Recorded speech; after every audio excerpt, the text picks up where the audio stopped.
Нэвтрүүлгийн ивент итгэгч Lord Garden Lodge.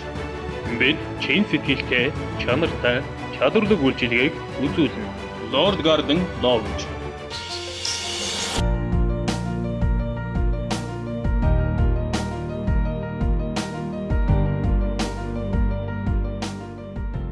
Сайн бацхан уу, Монгол хүний үндсэн нэвтрүүлгийнхаа 5 дахь дугаарыг үзэгч та бүхэнд хүргэж байна. Өнөөдөр бид та бүхэнтэй яг сэдвийн хүрээнд ярилцахаар анагаах ухааны доктор профессор Наранчимэг багшигаас зочны хамартай урьсан байна. За мөн уламжлалсаар Монгол Улсын их сургуулийн Ахмад багш ажилтны нэгдсэн холбооны тэргүүн. За Жавцан Зулан багш манаас өнөөдөр хамтран хөтлөгчөөр явхаага. Өнөөдрийн бидний сэдэв бол хандлага, тийм ээ. Нэвтрүүлэг маань эхлээд удаагүй ч гэсэн бас 5 дугаар явчих штэ. Энэ хугацаанд бид Монгол хүний үнцэн сэдвийнхээ хүрээнд за үгийн эрчим хүчээр юунд оршдгийн хүн байхын утга учир яс суртахуун гэдэг ингээд олон асуудал дээр бас үзэгчтэй бас нэгийг бодогдуулж хоёрыг сануулах юм зөвлөгөө зөвлөмжийн юмнуудыг хүргэсэн байна. Өнөөдрийн сэдэв бол хандлага. Тэгэхээр бас зочин багшаасаа ер нь яг сэдвээ ярилцаж эхлэхээс өмнө хандлага гэж юу юм бэ? Бид нэр хандлага гэж маш олон зүйл дээр ярьдаг боловч энэ үгийн бас цаад утга учирыг тэр бүр ойлгож ухаарахгүй л шүү байна. За сүүлийн жилүүдэд үнэхээр хүн болгон сургууль дээрч тэр ер нь хүн болгон хандлагын тухай хэлдэг болсон. Тэгэхээр энэ үг хэллэг бол ер нь 20 жилийн өмнөөс л хөндөж эхэлсэн гэж хэлж болно. Яагаад хөндөх болсон бэ гэхээр өөрийнхөө туршлагаас одоо альва ямиг ярихад бас түүх хийх хэрэгтэй. Хүүхдийн эмчээр ажиллаж байхад ягаад ч юм бүүмэд манай эмч нар мондөг мэдлэгтэй чадвартай мөртлөө энэ нэг хүнтэй харилцах гэдэг юм уу, хүмүүсийн сэтгэлд хүрж үйлчлэх гэдэг дээр дутагдaltaй тал гарч ирсэн. Тэгээ санаандгүй нэг англи дээр гадны өгүүлэл ингээд харахад мэдлэг, чадвар, хандлага гэсэн юм 3 үг гэсэн. Тэгээ энэ attitude гэсэн англи үгийг одоо тал бичгээс ингээ харахад хандлага, юмд хандах гэсэн ийм л үгээр тодорхойлцсон байсан. Тэгээ тэр цаг үеэс ер нь энэ ямар учиртай үг юм болоо гэдгийг их одоо судлахыг бол хичээж зорьсон.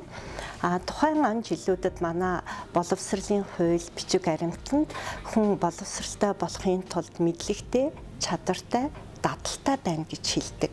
Ингээд хандлага гэдэг үгийг олон талаас нь судалж явтал хандлага гэдэг үл өөртөө боловсролын хэлэнд илүү хэрэглэх юм байна. Харин яг манай одоо яс заншил Монгол хүмүүсийн дунд бол энэ хандлага гэдэг үгийг сэтгэл гэж нэрлэдэг байсан юм байна. Өөрөөр хэлбэл ээж аав маань аяг шаазангаа дутуу угаах юм уу, альва юмд жоохон асуудалтай хандахад та нар яасан хандлагагүй ингэж ярьдаггүй байсан. Чи нэг сэтгэл гаргаач, сэтгэлээсээ юмд хийгээч гэдэг байсан нь ард иргэд бол сэтгэл гэж ярьдаг. Одоо харин бид хандлага гэдэг үгээр илүү энийг ойлгож эхлэдэг байгаа. Тэгэхээр энэ бол цаана их олон утга учиртай зүйлэл гэж хэлэх гээд байна. Манай Наранчимэг багш бол энэ хандлагын талаар шүү маш олон хүмүүст одоо бас уншиж ирсэн. Би ч гэсэн одоо шавь нь болж энэ анх удаа одоогоос 10 жилийн өмнө бол бид нар тэр хандлага харилцааны одоо курсэд төгсөж исэн санаж байна тийм ээ. Тэгэхээр манайд маш их энэ хандлага харилцааны талаар манай Наранчимэг багш хувь нэмэр оруулж явдаг. Ихтэй сургуулиудын багш нар төвтөл одоо энэ талаараа зас ийм туршлагатай сайхан багшроо энэ нэвтрүүлэгтээ орж байгаадаа бас их баяртай байна. Үзэгч олныхоо өмнөөс баяр хүргье. Тэгээ би нэг бас энэ хандлагын талаар энэ нийт ард түмэн бол бас нэлээд мэдэх ёстой зүйл юм байна.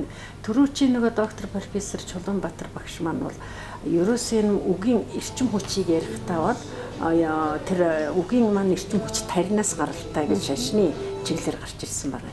Тэгээ яг энийг ингээ эргцүүлэн бодоод үзэхлээр зэрэг бас яг сэтгэхүйтэй холбоотой үг бол эхлээд бодол сэтгэлээс гарна.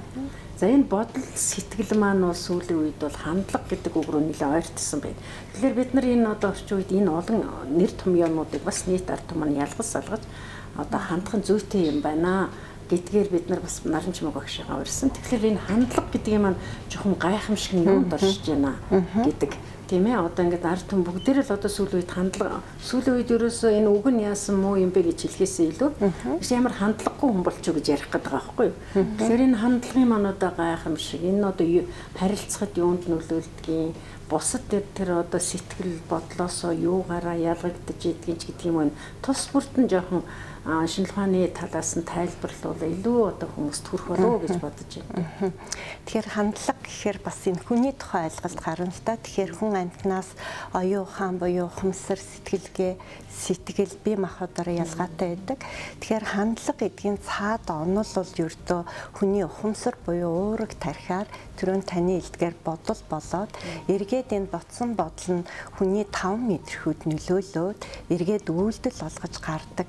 Тийм учраас бидний өвгөд эдсэнийг бол зүр цэцэн үгээрээ бид нарт бас их онлоороо тайлбарлсан байдаг л да. Амны бэлгээс артын бэлэг, сайн явах, санааных.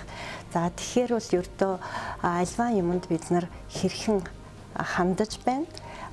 Энийгээ болохоор амьтаа амьгүй юмд олон хүнд хандах хандлага гэдгээр. Тэгэхээр энд хандахад дотоод сэтгэлийн гадаад илэрхийлэл гэсэн. Өнөөдөр бидний одоо энэ тэргуунд хандлагын тухай хандлагын гайхамшиг бол ердөө хүндэл байдаг. Өөрөөр хэлбэл хүн оюун ухаанаараа бодлоороо дамжиж бүх юмыг бол илэрхийлдэг. Хэдийгээр яг энэ ямар хандлагатай хүн бэ гэдгийг бол хүмүүс шууд хэлэхгүй ч гэсэндээ дотроо мэдэрч суудаг. Өөрөөр хэлбэл тэр хүнд хандаж байгаа гадаад байдал гэдэг нь хүний хаарц, дуун юм, бие авч аваа байдал.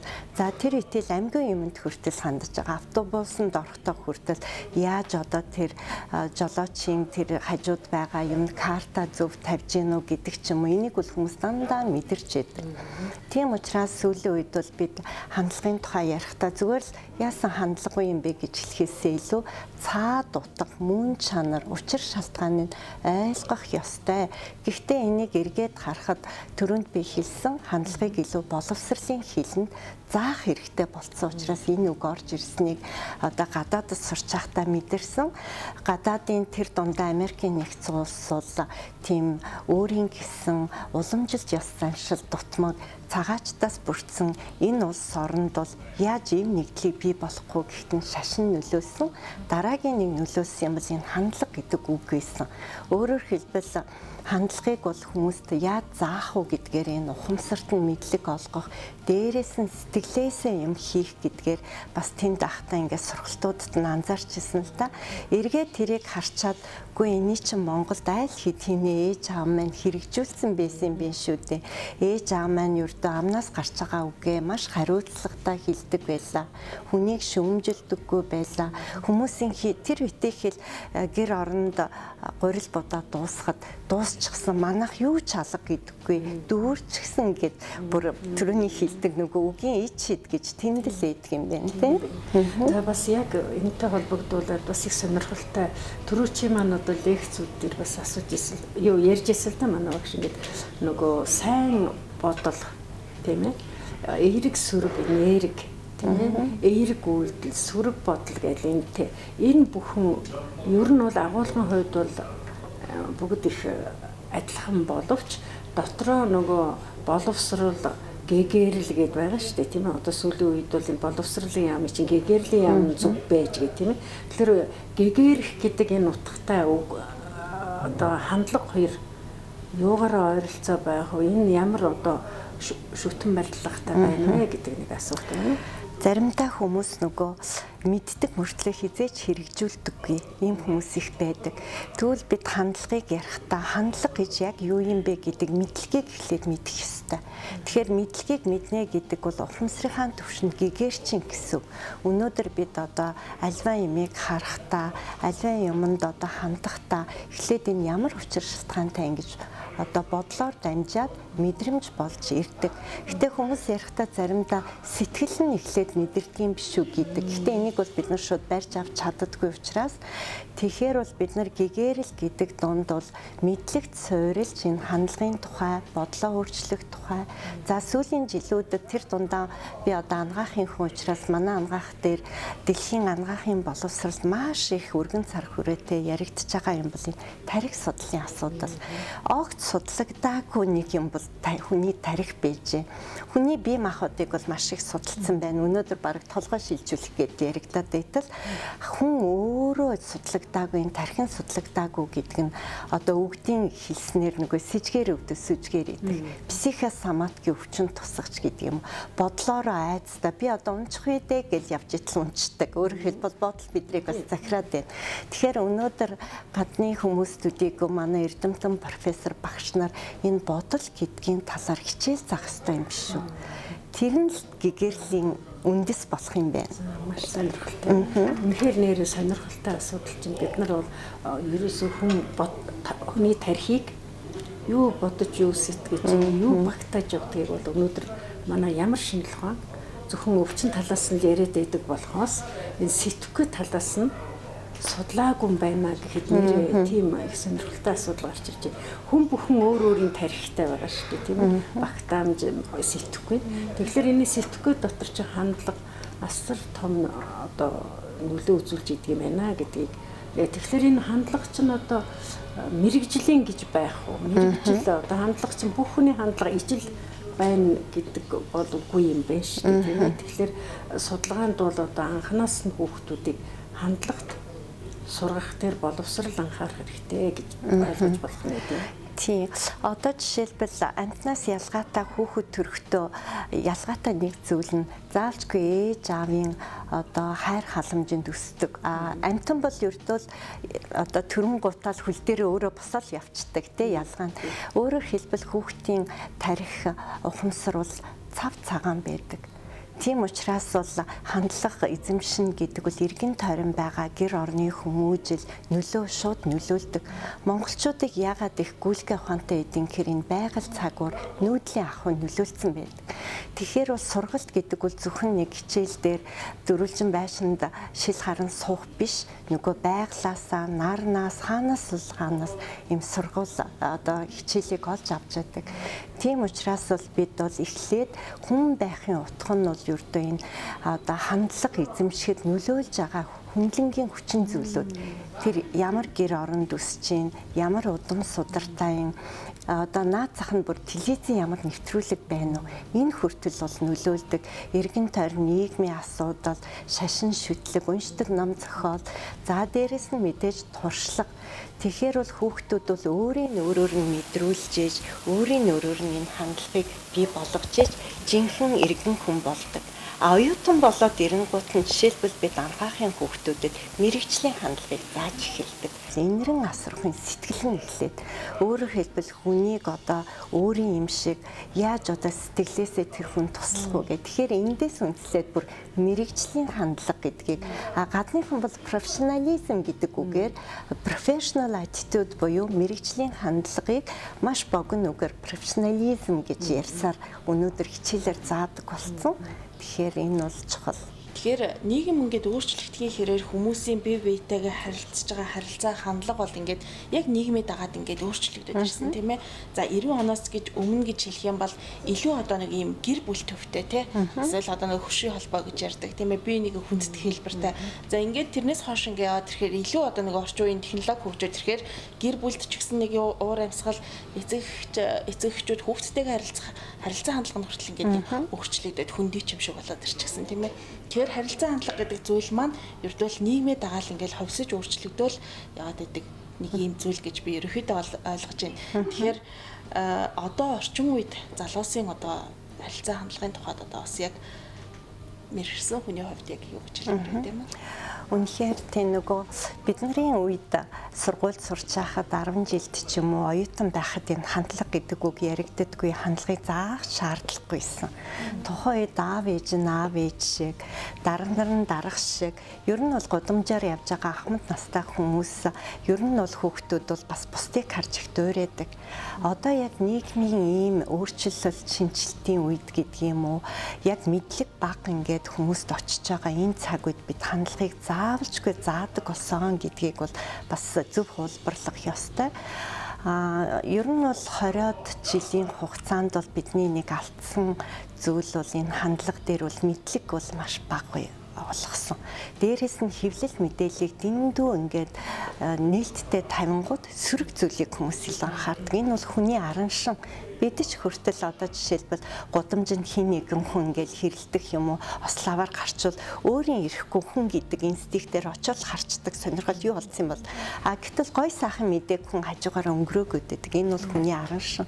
Тийм учраас бол бид ер нь энэ хандлага гэдгийг залуу үедээ заах ёстой юм байна гэдгээр бол одоо сургуулийн оюутнуудад хүүхдүүдэд зааж эхэлсэн. Зөөр эргээд хүүхдүүдээ харах юм уу, оюутнуудаа харахаар их өөр болсон байна. Өөр болсон гэдэг нь юмыг бас анхааралтай харж магадгүй өмнөх үеийнхэн зарим нэг алдаа дутагдлыг анзаарч тэгээ дээрэс нь бас хэвлэл мэдээлэл одоо сонин номын зөв юмыг их анзаардаг болсон байна. Өнөөдрхийн ингээд маш их уртаа очиртай сая таарлаа л да. Ихэд гайхтал ац хуур дээр бүр ингээд тойрог олцсон очирлцсан байгаа. Эн чинь юу илээ гэхэд номонд өнөөдөр очирлцсан байгаа нь дандаа залуу хүмүүс харагдчихсэн. Маш их олзуурч байлаа. Монголд бол их гоё тийм гэгээлэггүй ирж байна. Харин багш нар бидний хувьд бол үнийг нь хүн хэдийн ухаантай хэлхээс наашгүй учраас бид нар дандаа зааж чиглүүл өмнөх түүх ямар байсан, одоо яагаад энд анхаарах ёстой юм гэдгээр л бид зааж хэлэх болсон. Тэгэхээр цаашдаа бол ер нь илүү их тийм эерэг зүйл рүү илүү анхаарал бол явж байна. Ийшэл чиглэндээ. Ер нь харилцаа хандлага гэдэг зүйл эерэг зөв байх тусмаа л тухайн улс оронд нийгэмд ч гэдэг юм уу эерэг уур амьсгалууд үүсч эхэлдэг тийм ээ. Зөвхөн наадсан жишээл гэхэд хүүхдээ нэг зүйл өөрөө одоо идэж уусан аяг тавга угаалтаар тавьжаад хийж ихтэл миний хүү мундаг шүү гэд ингээ хэлэхэд тэр хүүхэд дараагийн удаа тэр үйлдэлээ тавтаал идэг тийм ээ. Энэ маань энгийн юм шиг зүйл мөртлөө нөгөө эцэг эхчүүдийн хүүхдээ хүмүүжүүлэх бас нэг арга. Тийм ээ. Нараа чимээ багшийн нөгөө ингээд яг энэ хандлага ярьж явах үед бол нэг юм их гоё тод харагдаж байна л да. Ерөөсө хандлага гэдэг ойлголт маань бол хүн за төлөвшөөд гэр бүл дотор байж яхад нь энэ хүн одоо ямар чиг баримжаа болох вэ? Ямар мэдээллийг үр хөвгтдээ өгөх үү тийм ээ? Тэр мэдээллийг авсанараа тэр мэдээлэл өөрөө боловсруулах чадвартай уураг тарихаараа. Тэгээд тэр уураг тарихаараа мэдээлэл боловсруулахын зэрэгцээ цаашаа мэрэгжлээ сонгох чиг хандлага бол аягүй чухал нөлөөтэй байна гэдэг ойлголтыг авчин. Тэгэхээр манай эцэг эхчүүд одоо телевиз үзэж байгаа бүх хүмүүс маань энэ хүүхдийг багаас нь одоо өөрснөө зааж өгдөг шүү дээ. Би эмчгүй чи миний мэрэгжлийг одоо чи хэлсэн шүү дээ. Ингэж одоо хүүхдээ шууд захирч сургуульд оруулдаг тийм ээ. Энэ тим юмд явна гэдэг нь би тэрэнд нь дургу гэсэн нөгөө ээж юм аав нь мэрэгжлийн сонгоцсон явж шít. Тэгэхээр энэ хандлагын гол одоо суур үндэс бол ерөөсөө тэр хөтчин байх хэрэгтэй юм шүү дээ. Хүний оюун ухааны гэж би бодож байна. Дэрдээ тийм. Ер нь бол хүмүүс хоорондоо өчүүхэн баг зүйлээр ялгагддаг гэж үздэг. Тэгээ магадгүй авдаг цалин илүү, магадгүй одоо илүү цалин хөстэй хүмүүс талах худалдаж авахтаа нэг нь арай үнэтэйг нэг нь гэхдээ идж байгаа тэр цаад бүтцэн нь бол яг л ижлэх юм байдаг. Харин хүмүүс хоорондоо ялгагддаг өчүүхэн баг зүйлийг энэ хандлага гэж хэлэх гэдэг. Тэгэхээр бид энэ хандлагаас болоод маш өөр болчдөг. Альва юмд эерэг хандаж байна уу? Үр хүүхдүүдэд хэр их үлгэр дуурай олж ин гэдгээс миний амьдралын цаад утга учир гараад ирчихэж байгаа. Магадгүй би энэ талаар мэдлэг байхгүй бол хүүхдүүдэд хүмүүжүүлэхдээ гэр орондоо олон найз нөхөд ажил дээрээ бие авч явж байхдаа хүртэл асуудал үүсгэждэг. Эргээд энийг маань дуурайж байгаа ялангуяа хандлага чи өөрөө их халдварладаг гэдэг байгаа. Халдварлахдаа сөрөг юм айгу хурдан халдварладаг. Жишээлбэл ээж аав нар өглөө босохгүй л хүүхдүүд нь яг босохгүй. Багш нар хичээлдээ ирэхгүй л хүүхдүүд нь яг ирэхгүй. Яадаг л сүргийн дандаа авчдаг учраас тийм учраас энэ хандлага гэдгийг бол зөвхөн сургалт хичээлээр заадаг биш. Түрүүний ярьсан яг гэр орны хүмүүжил. Ер нь энэ нийгэм бие авч байгаа зүйл телевиз радиогоор гарч байгаа мэдээлэл хүртэл ер нь хандлагын багшуул гэж хэлэх гэдэг. Түрүүний яг нөгөө жавзаа хашаа хэлсэн санаа тий хүүхдийнхээ мэрэгжлийг эцэг эхийн өөрөө сонгодог, мэрэгжлээ эзэмшүүлж өвлүүлэх гэдэг энэ харилцаа хандлага маань эргээд үр хүүхдийнхээ ирээдүйд бас нэг тодорхой хэмжээний хор уршиг тариад байна тийм ээ. Тэр чинь хүүхэд өөрийнхөө хүсээгүй зүйлийг сонгож цаашаа ингэж явна гэдэг чинь тэр хүүхдийн ирээдүйд нэг юм том хаалт тасгачж байгаа байхгүй тий.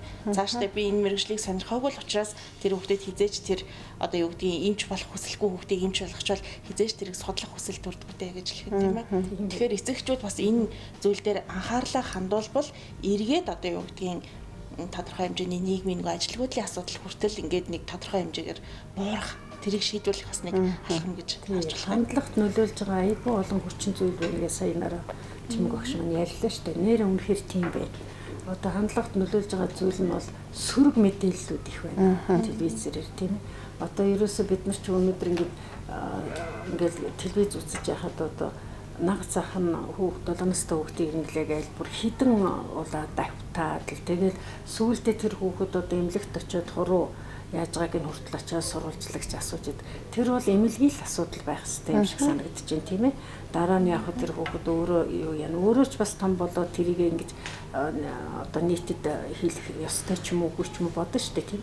Тэгэхээр одоо би бол бас уучлаарай телевиз сэтгүүлч эднэрд бол сөрөг мэдээллийг маш бага гаргаж байгаасай гэж хүсэж байгаа. Энэ хандлагатай бас холбоотой юу? Ердөө шууд холбоотой. Тэгээд бид нар бас бусдаас их суралцах хэрэгтэй санагддаг. Яг энэ тохиолдолд одоо манай сургууль дээр өвөр Монгол оюутнууд айгүй их суралцдаг.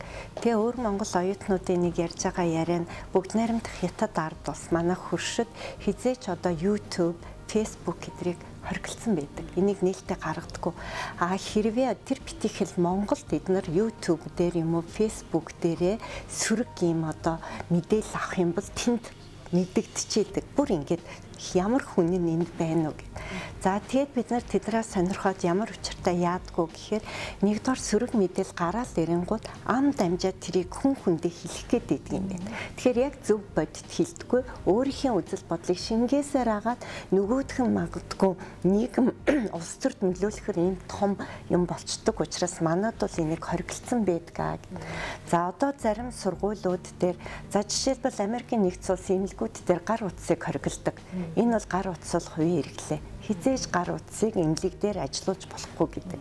Гэтэ яг манай Монгол улсын хувьд бол эмнэлэг дээр гар утсыг хизээ ашиглах боломжтой гэхээр нэг совилогч нэг эмч олон хүнд үйлчлээд магадгүй нөгөө туслан дуусах болонгууд мэдээ дамжуулахад бас ашиглаж байна. Тэгэхээр бол бид нар бас энэ хэвлэл мэдээллийг ямар тохиолдолд ашиглах вэ? Юунд ашиглах? Одоо нэрээ үнэхээр заримдаа ингээл харамсах юм яг гардаг л да тий. Маш сайхан одоо хүмүүсийн тухай ингээ мэдээ гаргахтал бид нар чинь бас хэрэг дурлаа шүү дээ. Комментийн унштал ихэнх нь сөрөг. Гүн чи юу олж ийна. Тэгэхээр энэ бол бас нэг бодлого өгүүлэгдэж байна гэж хэлгээ. Хүүхдүүд бол тэрийг бол энэ үний ярьж ийн бодит ярьж мэдэхгүй ш. Та яг санал нэг байна. Яг энэ бодлого яг өгүүлэгдэж байна гэдэг манайх одоо энэ хэвлэлийн эрхчлөлөө мэдээллийн хэрэгслийн эрхчлөлөөг бол бүр төрөс бодлого барих ёстой, хуулийн өөрчлөх ёстой болж ирж байгаа. Энэ хууль хэвлэл мэдээллийн маань хууль өнөөдрийн одоо нийгмийн амьдралын шаардлагыг хангаж яах үгүй байна л да. Энтэй яг холбогдоод энэ хандлага харилцаан дээр хүний нэр төрийн асуудал гарч ирж байгаа. Үндсэн хуулинд бол Монгол улсын бүх иргэн нэг том чухал үндсэн үүрэг хүлээдэг. Тэр үндсэн үүрэг нь юу юм бэ гэхлээр зэрэг хүний нэр төр алдар хүндийн хүндэтгэх үүрэг. Энэ ихтэй сургуулиудын хувьд ч гэсэн энэ хандлагын хичээлийг бүр нэм чухал оруулмаар байгаа юм мэрэгчлүүдэд. Яагаад манай энэ олон мянган эрдэмтэн ингээд доктор эрдмийн зэрэг хамгаалаад ингээд байгаа боловч улс орн нь ингээд одоо ядуураад ийм бэ тийм бэ гэдгийг бодох цаг болчихжээ. Яагаад одоо ийм олон эрдэмтэд байгаа вэ? Гэтэл манайхан тэр эрдэмтэн энэ хүмүүсийнхаа яриаг яг суур болгож ашиглаж чадаж гэнэ үгүй юу гэдэг дээр бид нар их бодох цаг болжээ. Тэгэхээр ихтэй сургуулиудад хандлагын хичээлийг ямар төвшөнд нь заах ёстой вэ гэж асуумаар байна. Ер нь яг энийг хэлхийн өмнө 96 оноос бид нар анх хөндөд ер нь энэ хандлага гэдэг үгийг сургалтанд оруулах хэрэгтэй юм байна гэд. Тэгээд 98 онд их азтай 98 онд Америкт нэг совилгын боловсрол судлаар суралцж байхдаа яг нөгөө knowledge skills attitude гэсэн мэдлэг чадвар хандлага гэдэг үгийг ер нь яаж заадгийн болоо гэд өвчтөн багш профессор тэнд байгаа иргэд хүүхд залуучуудаас энэ үгийн утгыг асуух гэж хэлсэн л та. Тэгээ олон хүмүүс бол ярьж байгаа нь ердөөл намайг хүндэтгдэг, намайг анхааралтай сонсдог гэдэг нь бидний нөгөө хилээд байгаа сэтгэл гэдгийг л заадаг байсан юм байна гэх. Тэгээ хурц ирэнгуудаа яг энэ чиглэлээр бид нар нэг тэнхимийн эрхлэгч нар энэ дунд 1998 онд анх удаа ийм хилцүүлэг хийгээд тэгээд 1999 онд Шасны клиникийн төвөмлөг дээр анх удаа совилогч нарт нь лекц уншиж ирсэн. Тэгээ би тэнд бол нэг тодорхой үр дүн хэлмээр байна л да. Энэ хандлага гэдэг үгийг лекц бэлдээд анх удаа ингээд Шасны эмнэлгийн совилогч нарт лекц ингээд уншихад өөрөө маш их бэлдсэнтэй гадаад дотоодын материал тэгээ туршлага ажил амьдралын туршлагаасаа тэгэхэд тэнд нэг 120 совилогч нар маань анхааралтай сонсоод бүр ингээд 7 хоногт нэг удаа энэ лекц маань явагдчихсан. Маш их тийм өөрчлөгдөж эхэлж ирснийг анзаараад хүний тархинд нь зөв мэдээлэл өгчих юм бол энэ сэтгэл нь аяндаа дагдахын гэдгийг мэдээд тэгээ сургуулийнхаа бичиг баримтанд оруулаад хичээлийг 4 цагаар заагаад семинар болгоод дадлага олгоод одоо ингээд манад бие даасан бүр харилцааны ур чадрын тэнхим байгуулагдсан байгаа. Тэгэхээр яагаад заах болчихвоо? Урд нь бидний үе заадаггүй байсан шүү дээ. Одоо энэ төр засгийн өндөр албан тушаалд ажиллаж байгаа болон бие сайхан авч аваа олон сайхан эрдэмтэн мэргэд бол бүгдээрээ л энэ хандлага гэдгийн тухай хэлдэггүй байсан ч гэсэндээ зөвхөн болж төлөвшчихсэн нь тухайн нийгэм олон зөвлөгчөнд нөлөөлсөн. Одоо хүүхдүүдтэй яагаад бүр хичээлээр заах хэрэгтэй болчихоо гэхээр нэгдүгээрт тэр гэр орны байдалд бас асуудал үүссэн. Одоо жишээ нь бидний түрүүнд ярьсан шүү дээ, сэтгүүлч маань асууж байхад нөгөө гэр орны халуун дулаавар амьсгал байхгүй болсон. Нөгөө гар утасны асуудал, нөгөө хоорондоо завгүй зээлхтэй гэр орондоо нэг л завгүй хүмүүс хүүхдүүдэд орхицсан гэл нийгмийн том өөрчлөлт гэр бүлд гараад ирсэн. Дараа нийгэмд одоо хүртэл манай хүүхдүүд ярьдаг л хичээл дээр маш гоё мэдээлэл аваад тэгэл гудамжинд гарахаар асуу. Гэтэ айгүй гоё сайжирч чинь тэрийг юун дээр их ярьдаг гэсэн гэхээр автобусны кондуктор дээр их ярьдаг. Загнуулаад буучдаг гэсэн. Өнөөдөр гэтэл бид нар картаар үйлчлүүлдэг болоод ямар гоё ийм хэцэгцэн Монгол улсад ороо орчваа. Тэгэхээр бол бид яг ийм юмыг одоо заах хэрэгтэй болж байгаа нь хүүхд залуучууд маань өнөөдөр энэ мэдээллээс авч байгаа мэдлэг нь бага, дээрээс нь ном унших нь бага болсон энэ цаг үед заавалжгүй хичээл орох хэрэгтэй. Ингээд бид нар нэгдүгээр курст нь харилцааны ур чадвар гэдэг хичээл дотроо хамгийн гол суурь нь энэ хандлагыг заадаг. Цагтаа ирэх ёстой. Цаг баримтлах гэж юу? Хүн одоо бид нар жишээлбэл амьсгалахгүй 2 минут байх юм бол энэ хороогоос буцаж байгаа учраас утсан чинээ улаан амьтаа мөртлөө яагаад өнөөдөр ингээм амьдралын энэ сайхан үн цэнийг ойлгодгүй юм бэ? Та нар одоо иргэдэд үйлчлэхдээ сэтгэл гаргаач гэдгийг бүр суурь эндээс нь ингэж үздэг. Тэгээ манай сургууль дээр бол энэ төлөвшөж байна. Багш нартаа бас хандлагыг зааж байна. Ягаад гэвэл ганцхан тэнхмэг хэдхэн багш заах боломжгүй. Багшийн тэр үлгэр дуурайл нь хандлага заах арга зүй мөн гэдгийг бүр боловсрол судлаачид хүртэл санал нэгтэйгээр ярьсан учраас бид заах цаг нь болсон. Одоо туршлага хуримтлуулсаар байна. Дээрээс нь хичээл заах багш нараа бэлтгэх олон ажил зөндөө байна да. Тийм ээ. Энэ саяхан ч гэсэн одоо манай боловсрол шинжилгээний яамнаас бол бүх сурагчдад бол одоо эрүүл мэндийн хичээл заая гэж хэлсэн. За манайхан бол хүний эрх хуулийнхан болох хүний эрхийг одоо заах хэрэгтэй гээл ингээл мэрэгжил бүхэн нэг хичээлийг л одоо гол гэдэг л да. Тэгвэл энэ дотроос ерөөс явж энэ наранчмаг өгшин яриад байгаа хандлагын төрүүлж орох нь зөв юм биш үү? Тэгжээж нөгөө хүн чинь эрүүл мэндэ харин анхаарах юм шүү. Та тэр их гоё юм ярьлаа түрүү нөгөө хүний сэтгэлийг өөрчилчүүл бие нь яг монголчууд ч бас энэ дэр нэг гоё үг хэлдэг шүү. Хүний сэтгэлийг эзэмшчүүл бие нь хаалтахгүй. Тэг бидний энэ одоо харагдаад байгаа энэ дүр төрх чи ерөөсөө явж дотоод сэтгэлдэл байгаа юм. Тэгэхээр одоо Жавсан Тулам гэдэг хүний сэтгэлийг эзэмсчих юм бол би тэрлүүгэл гүгээд байх нь байна шүү дээ гэсэн утгатай тийм ээ. Тийм болохоор маш их чухал үг байна. Тэгэхээр энэ ард түмний энэ одоо уур амьсгалыг сайжруулахын тулд одоо бас энэ чинь их сайжирч байгаа дүр төрхүүд ажиглагдаж байна. Тэгэхээр зэрэг энийг сайжруулахын тулд нийтэд нь хандлага боловсролын системд нэвтрэх нь чухал юм байна. Тэгвэл монгол хүн чинь өөрөө тэр үн цэнтэй хандлагатай байсан байна гэдэг түүхээс тэгж үзэж болно. Нөгөө талаасаа одоо жишээлбэл энэ хандлагын тухайн энэ номууд ингээд гаргаж ирсэн л да хандлагын нууц нэвтрэх нь энэ номыг гаргах болсон шалтгаан нь дэлхийн анагаахын боловсрол судлаас суралцах боломж олдож ирсэн Америкийн нэгдсэн улсад тэгээд эндээ төсөл бичсэн. Тэр нь болохоор анагаахын өмнөх сургалтанд хандлагыг яаж зааж үнэлэх вэ гэдэг юм төсөл бичиж оролцоод тэгээд нэг жил эх орондоо энийг хэрэгжүүлээд тэрийг ингээд нэвтрүүлэхийн нэг миний төслийн хүрээнд хийх ажил нь юм ном байсан байхгүй. Тэгээд гадны хүмүүс чи хүнийг айгүй их тийм үн цэнтэй болгодог. Би одоо энэ жижигхэн ном нэг жижигхэн ном бичсэн гэж бодтол тэдэр маань бүр эний маань бүр ингээд олзуурхаад дараа нь миний 2 дахь хэвлэлтэн дээр маш олон орны хүмүүс бүр энэ номонд бол энэ сайхан үгүүдийг бол бичиж өгсөн байгаа. Тэгээд тэд нартай ингээ ярилцж хахад гадаадын орны хүмүүсийн хандлагыг өөрчлөх айгүй хэцүү идэг юм байна.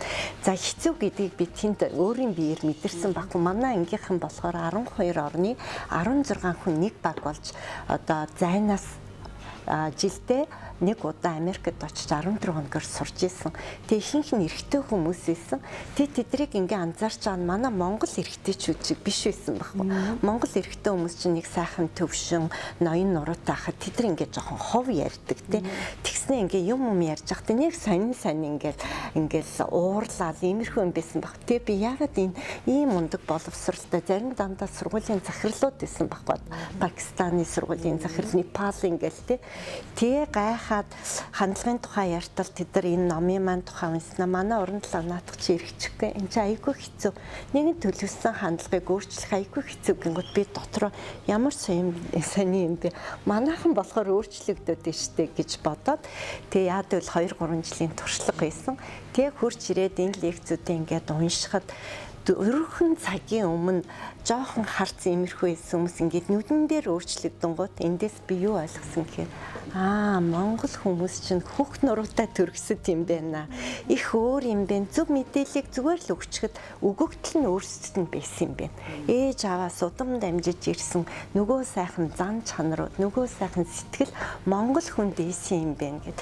Тэгээ саяхан бас яг энэ Фемерийн энэ сургалтанд бол одоо хүртэл суугаад байгаа. Тэгээд энд ийм юм номуудаа бичсэн гисэн гэл ингээд бичгээд аюулгүй олон хүмүүс туршлагын судалгаа юмсан. Яг одоо манай оронд эмч нарын хандлага хүнд олчлоо. Бүр Туркид бол эмч нь өвчтнөө зоддог, өвчтөн эмчээ зоддог гэл манад байхгүй аяга олон асуудлууд өгдөг байхгүй. Тэгэл бодохоор нэрэн бид чинь өгөгдөлтэй арт юм байна.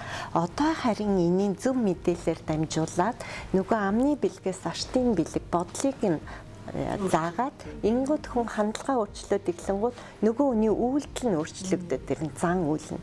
Ингээд зан үйл өөрчлөгдөнгүүд нөгөө сайхан харилцаа хүмүүс донд эвтэй нартай амьдрна. Тэгээ сайхан мэрэгчлэрээ ёс зүйтэй ажиллана л гэсэн үг. Яа харахгүй яг надад асуудалтай ч юм бол санал нэг байна. Яа тэгэхээр монголчууд бол эртнээс энэ хүний энэ хүүхдийн одоо удам судран сайн энэ хүүхэд муу явах учиргүй гэж ингэж хүнийг хүртэл одоо тухайн тэр хүн ямар ч зан авир гаргасан бай тэр хүний тэр удам судрыг чухалчилж үздэг ийм үзэлтэй ард юм шүү дээ. Тийм ээ. Тэгэхээр энэ бүр цаанаасаа ингээд суучихсан энэ үзлийг бол жоохон л мэдээлэл өгөөд эерэг зүйлээр цэнгэлчгээд энэ бол ингээд цаашаа засагдаад явах зүйл тийм ээ. Тэгэхээр одоо л сэтгүүлчийнхаа юм яг дэмжээд нэг хэлэхэд нэрээ жоохон л өөрчилчих гэдэг үгэн дээр байна. Юуг нь жоохон өөрчлөх юм бэ гэхээр зэрэг энэ төрийн нэг бодлогоор тийм ээ бодлогоор дандаа сайхан ийм мэдээллүүдийг түгээе тийм ээ. За нэг зарим ийм аимшигтай хуулийн тэр одоо янз бүрийн гэр бүлийн хүч хэрхэллийн асуудлыг нууцлаад тэр тэргүй Монгол улсад байна хүний нууцын тухай хууль, байгууллагын нууцын тухай хууль, төрийн нууцын тухай хуулиуд байгаа байхгүй. Гэтэл чинь яаж нэг бол энийг бүр замбраагүй ярьж эхлэв. Төрийн нууц байх ёстой гэж байх ёстой гэсэн атлаа задруулаад байгаа юм шиг тийм ээ. Хувь хүний нууц дотор чинь 5 нууц байдаг. Гэр бүлийн тийм ээ юуны загтал харилцааны эрүүл мэндийн одоо хүний эрүүл мэндийн нууц бол нэр усаар нээлттэй тийм ээ. Загтал харилцаа бол баг бүгдээр гэр бүлийн нууц бол бүр ингээл задарсан явж штеп. Энийг хэрэгжүүлэх юм дээр төр бүр ерөөсө хүчтэй албан байгууллагууд бүр хүчтэй боловсон хүчин гэдэг одоо дээр үе дээрдэг одоо энэ хүний нөөцүүд нь одоо их чухал ийм юмыг л бид нар хийгээд чадчих юм бол Монгол хүний саадлын сэтгэхгүй нь бол байгаад шүү дээ. Тэгээ та энэ дээр энэ гоё сайхан номнууд дээр бичсэн байгаа байхгүй юм. Ерөөсөө эх орны иргэн байх, Монгол хүний иргэн байх шинж нь юунд вэ? Шинж гэдэг энд байна л да. Монгол хүн чи ямар хандлагатай хүмүүс юм. Нүр нь энэ Монгол иргэн байхын маань хандлага нь юунд орж байгаа бэ? Ер нь яг энэ иргэн эх орон гэдгийг бас яг анх би мэдэрснээ бас энд хуваалцмаар гинт санагдчихлаа. Бид нар яг Орос руу сургууль дөнгөж 17 настай эмч болохоор л ингээд галт тэргээр 5 хоног Москва хүртэл ингээд яваад тэгэл тэр оронд очиод бас маш их гоё. Ялангуяа Ленинградад ингээд сурч байхад энэ Оросын ард түмний зовж ядарсан тухайн үед бол яг эмээ өвнөр эд байсан үе. Одоо л үнэхээр ховорцсон. Тэгээ бид нар дандаа ингээд сургаал номоо хайрлна. Бид нар ингээд ээж аавын юм уу бас стипенд авдаг гэсэн хоол ундаа ингээд орхичингууд нэг эмээ хурж ирээл бид нар түүх ярьж өгөл та нар ямар баян сэтгэлэн хүүхдүүд вэ? Ээж аав чинь яаж тэр үед ингэж байсан бэ? Энд чинь ийм гэл ингээд дандаа тийм одоо үлгэр дуурайлыг бид нарт ингэж хэлжсэн л да. Тэгээд дараа нь яг нэг жил эх орноос санаал тэр үед бас одоо эргээ бодоход гоё ээж аавтайгаа ингээд загтлаар харилцдаг. Нулимс туслуулаад загтал ичдэг тэр мэдрэмж маш гоё. Одоо захиа бичгийг дуртай. Дараа нь ингээд утсаар ярихдаа бүр одоо бодоход яагаад шүн дунд ярьдаг гэсэн бэлээ. Өдөр ярьчихгүй заавалжгүй ээж аавгаас сэрэж шүн дунд нөгөө цагийн зөрөөтэй. Тэгэл 2-3 минут байна уу сайн уу гэж баг ингээд дуусдаг. Тэр мэдрэмж маш гоё байсан.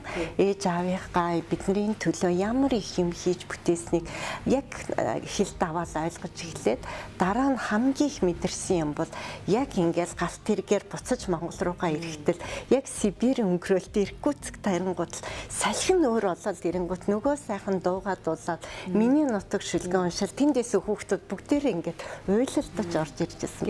Тэгэхээр энд л эх орон гэдэг энэ л эс юм бэ. Би энэ улс орноор ингэж овоглож ийм юм их юм бүтээсэн учраас би энэ эх оронд их хариуцлагатай ажиллах ёстой гэдэг одоо хүртэл бидний сэтгэл зүрхэнд байдаг байхгүй. Тэгэхээр хүүхдүүдтэй хандлагыг ойлгуулахын тулд энэ эх орон ямар үн цэнээр бий болвоо гэдгийг л их олон утгаар нь ойлгуулах ёстой. Нэг хэсэг түүхээ мартцсан ч юм уу түүхийг жоохон ойлгохгүй байсан бол одоо хүүхдүүд маань сонирхож түүх Монгол орны бүрэн бүтэн одоо хүртэл гайхдаг шүү дээ. Бид нар манай сургууль дээр олон гадаадын олон хүмүүс ирдэг л дээ.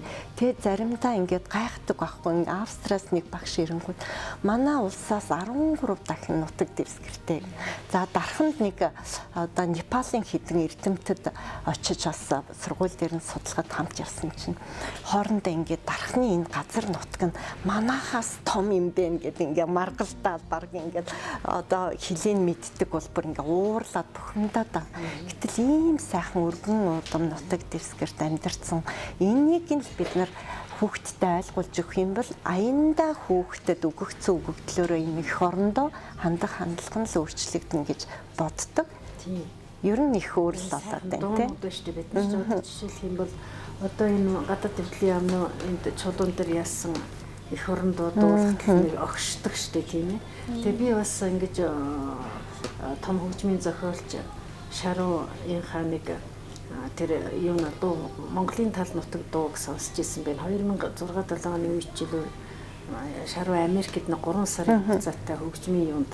Тэгээ тэр Америкийн тэр Нью-Йоркт байсан байдаг. Маш өндөр байшинтай. Тэр чинь сайхан юм. Тэгэхдээ тэр салхи малх огт байхгүй. Ерөөсөө тэгэл Монгол их орн шиг сайхан орн байхгүй гэд тэр үе чинь буян тухай гэж хэлсэн шүү дээ.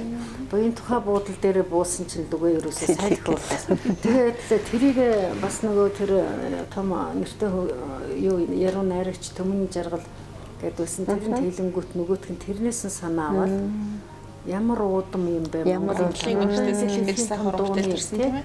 Орынбаатар манай сайхан дуулаад ингээд нэрэл тэр дуг дуулахлаар талд очил дуулахлаар урдаас салхин манай тэгэхээр тэр л их орон гэж үзэж байна. Хүүхдүүдэд бол энэ айгүй сайхан дуу гэж бүх хүүхдийн их орныхоо тухай дуу.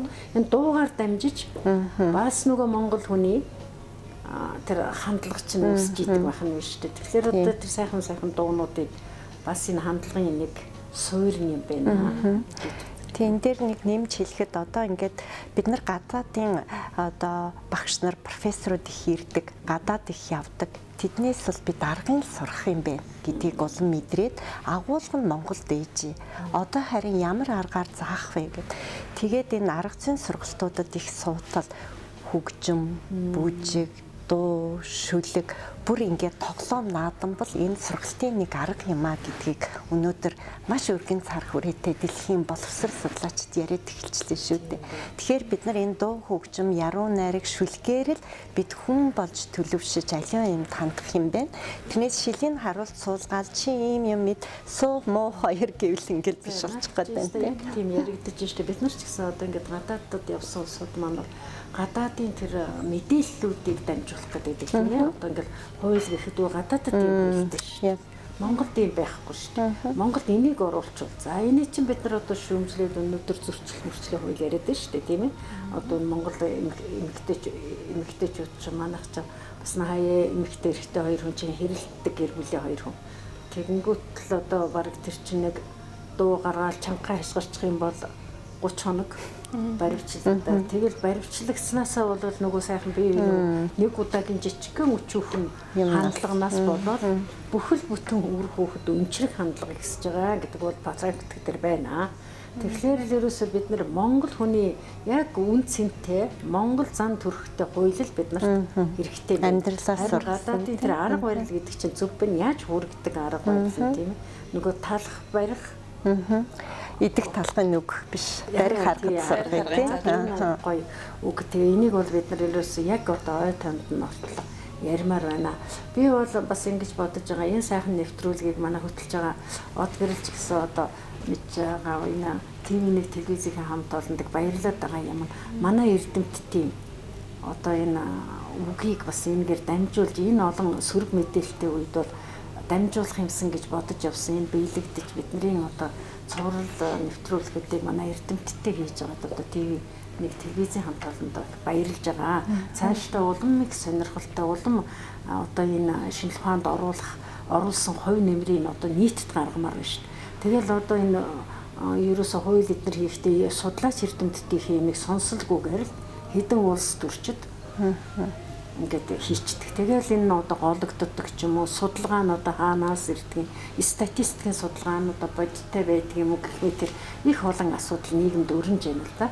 Ингээ энэ хандлагатай холбоод ингээд асуугаад хандлагын маань гол нууц гэж яриад байгаа шүү. Энэ нууц маань юунд оршиж байна? Тийм тэгэхээр эхнийхээ номыг хандлагын нууцд нэвтрэх нэгээд дараагийнх нь номыг хандлагын ид шид гэсэн байна тийм. Тэгэхээр ердөө хандлагын нууцд нэвтрэх нь ид шидийн амьдрал гэдэг нь өгд эмгидийн өнөөдөр бид нар маш нарийн тайлх зүрх зүгийг л би хэлмээр байна. Сайн явах санаа зүв бол заяа зүв, амны бэлгээс аштын бэлэг, сэжгээр өвдөс сүжгээр идэгдэг. За тэр үтих хэл нөгөө сүрэг бас зүрцсэн өгч яах юм байдаг шүү дээ. Нөгөө энэ хандлагын чи гол юм нь ухамсар бодлоор дамжаад мэдрэхүүгээр үйлдэл олдог гэсэн. Гэтэл заримдаа за тийм хүнтэй уулзахгүй юмсан. За тэрнтэй л таарахгүй юмсан гэл боттол өсдгөн үлийн даваан дээр гараад ирдэг гэдэг шиг. Тэгэхээр ид шидийг бол монголчууд мэддэг байжээ. Одоо харин бид нар тэрийг ухаж ойлгож амьдрал дээрээ биелүүлэх. Тэгэхээр өөрийнхөө зүгээр жишээн дээр бол ямар азар энэ хандлага гэдэг үгийг барьж аваад хандлага гэдгийг цаад орох гэж олон гадаад дотоодын ном уншиж олон хүмүүсийн лекц номонд их сууж илаа. Тэгээ ердөө энэ бодол гэдэг ээж аавын үлгэр дуурайлал энэ ахмадын сайхан сургаалуудыг яг ингээ бодоод амьдралдаа хэрэгжүүлээд альва юмд ердөө л эргээр л хандаад эхлэнгууд ич хитэ амьдрал өрнөж байгааг яг өөрийн биеэс мэдрээд байна. Би өнөөдөр өвчин завиргүй л гэхэд маш их хэрч хүчтэй байдаг. Тэгэхээр өнөөдөр энэ одоо үед бол бид бодлоороо дамжуулж амьдралыг бүтээх. За энийг болохоор бол бүр физикч за Эйнштейний хуулиас л эхэлсэн шүү дээ тий. Нүдэнд үл үзэгддэг юмс бие биенээ татдаг. А бид нар бол нийгмийн хичээл дээр эсрэг тесрэг юм бие биенээ таталцдаг гэж үздэг байсан бол нүдэнд үл үздэг юмсны бодол ордог байсан юм байна.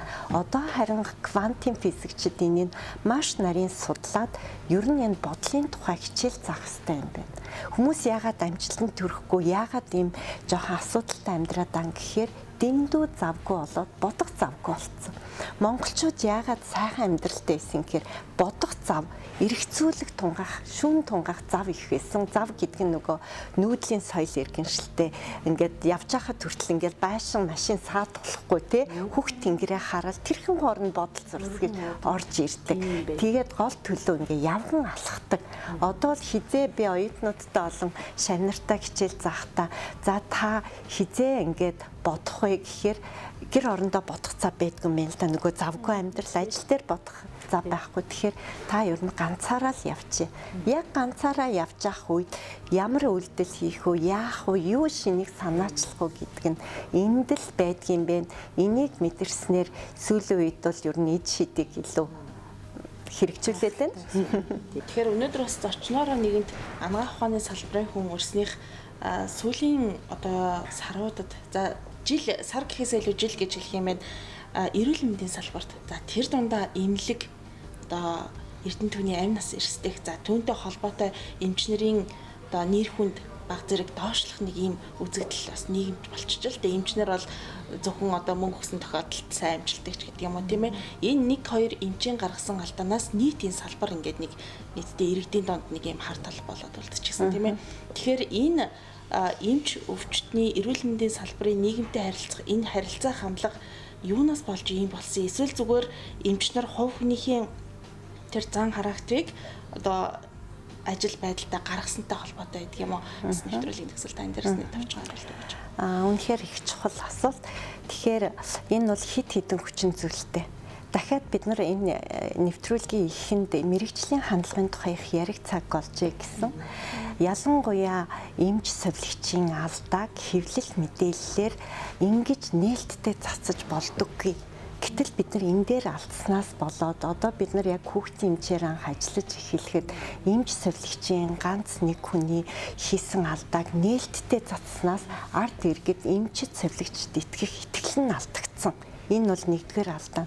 Хоёрт нь яасан гэхээр ийм цөөхөн хүн амтаа мөртлөө маш олон хувийн сургуулиуд байгуулагдаж эхэлсэн. Өнөөдөр яг аль сургууль нь хариуцлага хүлээх вэ гэдэг нь асуудалтай. Зарим нь хідэн багштай сургуулийн яг юу зааж байгаа илээ гэхээр их өргөн цар хүрээтэй энэ сургалтын боловсролын асуудлыг хүндэх цаг болсон. За гуравт нь болохоор нөгөө мэрэгжил сонголтын дээр алдаа гаргасан. Ээж аавынхаа удам эсвэл чи ятгахтаа эмч хол гэдэг ингэждэг. Тэгээд одоо харин хүүхдүүд актер болжээ. Хэдийгээр одоо манай сургуульд төгсөж байгаа хүүхдүүдээс чи эмчээр ажиллах уу гэхэд үгүй. Энэ бол миний зөөр эзэмших нэг боловсрал байлаа. Би ажил дээр гараад нэг ярваагаад нэг ууртай дүр төрхтэй хүмүүсийг гомдоох ийм л би чадахгүй учраас би энэ ажлыг орхиж байгаа. Би одоо харин дуртай мэрэгчлээ дахин сонгоно гэж ярьдаг хүүхдэнтэй олшроод байна. Хуучин болохоор нэгэнд л сонгоцсон. Тэгэл тэр ажилдаа дуртай ч хийсэн, дургүй ч хийсэн. Тэгэхээр энэ одоо хүүхдүүд маань мэрэгжил сонголт явагдаж байгаа яг энэ цаг үед өөрөө яг энэ ажлыг хийж чадах уу? Жишээлбэл эмч совилгчийн ажлыг хийхин тулд олон зүйл шаарддаг. Маш их төвчээртэй байх, хүний өмнө хүлцэнгүй байх, амь нас нь алдчихад хүмүүс маш их бухимдан шүдэ чи тусалчихгүй яавдаа гэх гомдох янз бүрийн хараалын үг хэлэх бол наад захын хэрэг энд их төвчээртэй байх хэвээр. Дараагийн нэг зүйл бидний манай салбарын алдсан алдаа нь үйлчлүүлэгч иргэдтэй бид мэдлэг олгож чадаагүй. Бүх юмыг ингээд одоо тэдний одоо үгээр явдаг те. Анх сургуулаа төгсөж ирж байхад энэ эм тариа чинь бүгдээрээ рецептэр өгдөг гэсэн баггүй юу. Эмчд үзүүлсний дараа одоо ердөө хаан л орно аптек. Ямар ч одоо эмч зэвсэггүй болцсон. Тэнгүүт би биендээ эмч болчихсон. Энэ юм сайн, энэ юм. Тэнгүүтээ эмчэд ууртаа очдог. Ууртаа очингуудаа нөгөө хүнээ уурлуулдаг. Зүгээр одоо энэтэй холбогдуулаад манай салбар бол энэ жилийнхаа ураг эерэг хандлага инээмсэглэл гэдэг нэртэйгээр хийж байгаа. Гэхдээ энд нөгөө талсанд нь бид нар үйлчлүүлэгчтэй их зөв мэдлэг олгохгүй бидний алдаанаас болоод иргэд маань энэ өөрийнх нь энэ хариуцлагатай байх юмдаа хариуцлахгүй хандсан. Өглөө босохгүй байна, орой унтахгүй байна, нөгөө гар утасны хэрэглээ дараагийн нэг юм нь өөрт нь туслаж байгаа хүндээ цаг товлох энэ мэдлэг байхгүй байна. Дээрээс нь эмч совлогчд очихдоо ариун цэвэр сахих, дээрээс нь хэлж байгаа үгийг анхааралтай сонсох. Одоо бүр ингээд хагалгаанд орохдоо эмчээ би энэ өдөр орохгүй шүү. Би ламд очиж үзүүлнэ гих мэтлэнгэр хүндлэнгөөс маш олон юм ороод ирдэг. Тэрийг зохицуулах хэрэгцүү байхгүй учраас энэ эмч нар үгэнд орохгүй бид нар ааштай олцсон гэдэг. Тэгэхээр энэ бол эмч талаасаа ч алдаа байна, байгууллага талаасаа ч тэгэхээр их олон талаас энийг хүндүүл талдаач байна, юу зохицуулж байгаа тийм. Ердөө нөгөө л мэрэгжлийн хандлага энд яригдах болчихсон тийм. Маш чухал харин тийм мэрэгжлийн хандлага. Би бас Наранчмаг багшийнхаа энэ сүүлийн асуултан дээр нэмээд бас нэг зөвхөн манай мэрэгжлийн хувьд бол яг адилхан. Бас нэг хоёр хүний асуудлаас шүүхийн нэр хүнд яаж унж тийм ээ. Энэ шүүх хуулийн асуудал чинь бол маш их хариуцлагатай ажил байх хэрэгтэй. Хүн нь бол маш одоо чухал мэрэгжил эзэмссэн, өндөр ёс суртахуунтай, өндөр хариуцлагатай ингэж ажиллах хэрэгтэй. Тэр байгууллагуудад нууцуд байх хэрэгтэй тийм ээ. Яг гэтэл энэ бүх юмыг нийтэд задлахлаар өнөөдөр хуулийн байгууллагын нэр хүнд ямар муугч. Дээрээс нь бид нар бас яг хувийн сургууль гэдэг зөндөө олон хувийн сургуулиудаар хуулийн сургуулиудаар чи бизнес хөөх шиг юм боллоо шүү дээ тийм ээ. Тэргээр одоо ямар чадал чансаатай хуульч дүрсийн бөөмөд бүгднгийн одоо бараг л хуулийн байгууллагад авчиж яа тийм ээ. Нөгөө хандлага харилцаатай хүний авч чадж гэнэ үгүй юу гэдэг дээр асуулттай байдаг тийм ээ. Манай энэ хууль шүүхийн байгууллагууд, хуулийн хяналтын байгууллагууд өнгө үзэмж гадна талаасаа маш сайхан бас ялангуяа дотор нь ажиллаж байгаа сэтгэлгээ хандлага маань ямар байна вэ гэдэг дээр бид нар бас асуулт боловс тавьж чадаагүй тийм ээ. Энэ дээр бас нэг хэд хэдэн хуулиудыг гаднаас уулж ирээд оруулсан. Энэ цөөхөн хүн амд Монголын одоо ичид зовох одоо юмд хандлагын судлаагүй ээжж гадны хуулийн шийтгэл мэтгэлийг тэр чигээр навчраа суулгачглаар тэр нь монгол хүний сэтгэхүйд буухгүй учраас тэр нь хэрэгжихгүй байх талтай юм зөндөө гарч ирж байгаа. Энэ бүхнээс болж одоо энэ байгууллагууд, хууль хяналтын байгууллагуудын нэр хүнд унж байна. Тэгэхээр энэ хуулийн сургууль гэдгийг бол ялангуяа хүний асуудал шийддэг шудраг байх шинжийг төр бүр бодлоготой хийх ёстой. Германд бол баг улсын сургуулиар маш айхтар чадaltaй хариуцж бэлтгэдэг. Хувийн сургуулиар энэ хүний асуудлыг шийддэг боловсон хүч юу мэрэгжлийг бол гаргадаггүй байна шүү дээ тийм ээ. Тэгэхээр манай хол ерөөсө чөлөөтэй нэг хүн хуулийн сургууль байгуулъя л гэж байгуулсан шүү. Тэр хүмүүс л өнөөдөр Монголын өнөөдөр хууль шүүх олон байгууллагуудад ирээдүйд гарч ирж байна.